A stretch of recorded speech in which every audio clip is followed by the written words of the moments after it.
श्री स्वामी समर्थ. श्री गुरुदेव दत्त. श्री गुरुदत्तांच्या कृपेने आज आपण श्री गुरुचरित्र कथासार अध्याय 3 ऐकणार आहोत. या अध्यायात गुरुभक्तींचे महत्व, सद्गुरूंवरील अढळ विश्वास आणि गुरुकृपेने जीवनात कसे परिवर्तन घडते याचे सुंदर दर्शन घडते. श्रद्धा, संयम आणि भक्ती मनात ठेवून चला तर मग श्री गुरुदत्त महाराजांच्या लीलेला सुरुवात करूया. अंबिरेश नावाचा एक ब्राह्मण होता. एकादशीच्या दिवशी तो निर्जल उपवास करी. मोठ्या श्रद्धेने तो एकादशी व्रत करी. ईश्वर नामस्मरणात तो सदैव मग्न असे. अभ्यागतांचे स्वागत करण्यात त्याची ख्याती होती. एकदा दुर्वास मुनी त्यांच्या एकादशी व्रताचा भंग करण्याच्या उद्देशाने अंबिरेशकडे गेले. दुर्वास मुनींची कानी अंबिरेश ब्राह्मणांची कीर्ती गेली होती. साधन द्वादशी लागायला एक घटका असताना दुर्वास मुनी अंबिरेश ब्राह्मणाकडे गेले होते. दुर्वास मुनींना अर्धपाद्य देऊन अंबिरेश ब्राह्मणाने त्यांच्या लौकिकाला साजेसे यथोचित स्वागत केले.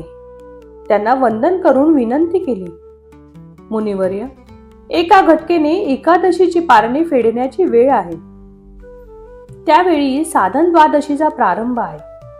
आपण तोपर्यंत स्नानादी उरकून लवकरच परत यावे, म्हणजे मला वेळेवर उपवास सोडता येईल. मी नदीवरून लवकर जाऊन येतो, असे सांगून दुर्वास मुनी नदी किनारी गेले. स्नानानंतर ते अनुष्ठान करण्यात बसले.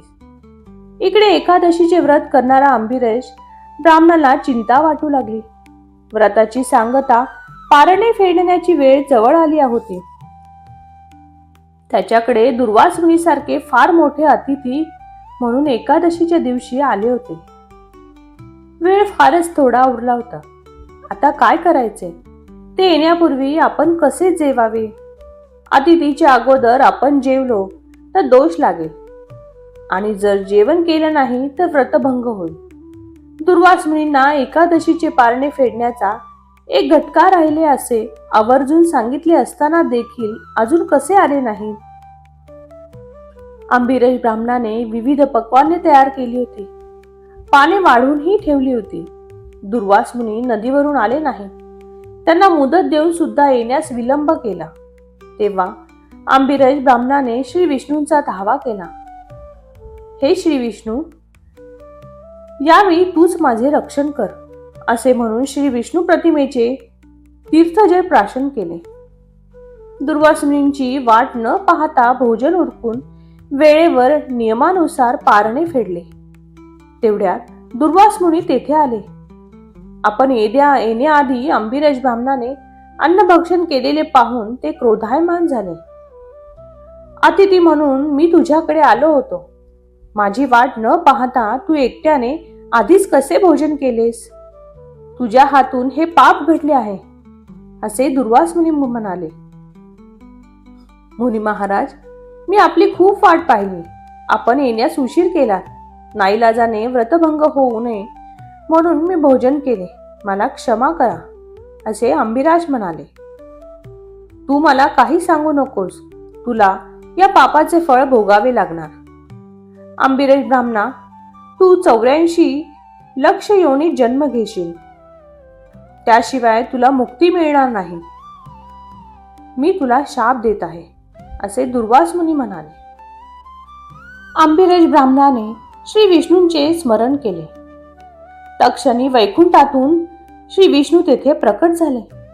अंबिरेश ब्राह्मणाने श्री विष्णूंच्या चरणावर लोटांगण घातले. श्री विष्णूंनी त्याला वर उठवले.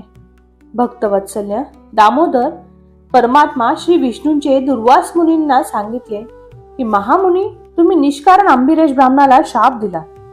भक्तांचे रक्षण करणे माझे काम आहे आणि ते करण्यास मी समर्थ आहे. आता तुम्ही अंबिरेश ब्राह्मणाला दिलेला शाप मला लागेल असा शाप द्या. यावर दुर्वास मुनी म्हणाले, ठीक आहे, अंबिरेश ब्राह्मणाला मुक्ती मिळेल. परंतु वासुदेवा, श्री विष्णुदेवा, तुम्हाला मात्र पृथ्वीवर 10 वेळा अवतार घ्यावे लागतील. प्रत्येक अवतार ते प्रसिद्ध होतील. तुम्ही सर्व जगात भरून राहिला आहात. तुम्ही कर्ण, कारण, करता आहात. शक्तिमंता श्रेष्ठ आहात. हे आदिदेवा, तुम्ही वैकुंठ, पुरुषा, विश्वधारा, विजयोजेता, प्रभू, तुम्ही सत्य धर्म पारायण आहात. परंतु ज्या वेळी पृथ्वीवर अनाचार माजेल, अधर्माचा उदय होईल, धर्म संकटात येईल, त्यावेळी सज्जनांचे रक्षण करण्याकरता दुष्कृत्य करणाऱ्या दुष्टांचा उच्छेद करण्याच्या उद्देशाने व प्रत्येक युगात धर्मस्थापना व्हावी यासाठी तुम्हाला अवतार घेणं आवश्यक आहे. दुर्वास मुनी, मी तुमचा शाप माझा परमभक्त अंबिरश ब्राह्मणासाठी स्वीकारतो. अंबिरश ब्राह्मण व्रतनिष्ठेच्या कसोटीत पार पडला, त्यामुळे आम्हाला अतिशय आनंद झाला आहे. दुर्वास मुनी, सज्जनांचे प्रतिपालन आणि दुर्जनांचे निर्दालन करणे हेच आमचे ब्रीद आहे. आम्ही स्वतः जन्मरहित आहोत, आत्मस्वरूपाने ज्ञानपूर्ण आहोत, सर्वांचा नियमक आहोत, करता करवेता आम्हीच आहोत.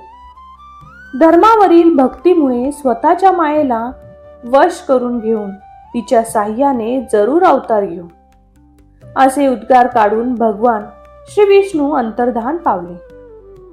दुर्वास मुनींनी अंबिरश ब्राह्मणाकडे भोजन केले, नंतर ते निघून गेले. अशाच प्रकारे आजच्या श्री गुरुचरित्र कथासार अध्याय 3 इथेच पूर्ण होतो. या अध्यायातून मिळालेला गुरुपदेश आपल्या जीवनात सदैव मार्गदर्शन ठरो.